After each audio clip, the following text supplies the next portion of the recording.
डोगरी नजोगिया पुरानियां गल्लां लोक कथावां रांझा हीर सस्सी कुन्नू मिर्जा सेवा रूप बसंत ये लोक कथावां गल्लां आई जंदियां। तो मैं जट मिर्जे की थोड़ा जिहा कोई बंद सुनाना कि जोल्ले जट मिर्जा घरों निकलदा ओहदी भैन का घर ब्याह हुंदा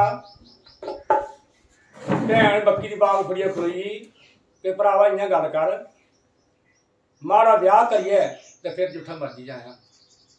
जट मिर्जा आखना भैने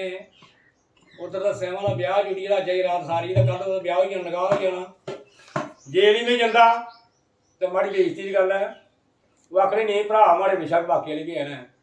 कि पहला जो जमाना आ बरातां आउंदियां जां पट्टा सुट्टना जां बूतर सुट्टना बिच लोग चुकते हैं उत्थे उन्हें जमाने सुनाते कोई पता नहीं कुप्पी कड्ढनी उत्थे तीर कमान के चंगा जाना लांदा होंदे उत्थे जट मिर्जा जिहड़ा हा वो तीरा जिहड़ा चंगा कारीगर हा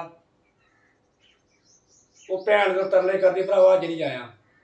जट मिर्जे ने की कीता अपने हत्था छाप लाई थल्ला सुट्टी आखना बक्की की बाग नहीं छोड़ी भैन तो जो उन्हें छल्ला थल्ला सुट्टिया भैन थल्ला बक्की की बाग छड्डी तो जट मिर्जा लीए जो बक्की लिए दड़ाई लिया आवे राम नाल जी योग ने कियां आखिया हां जी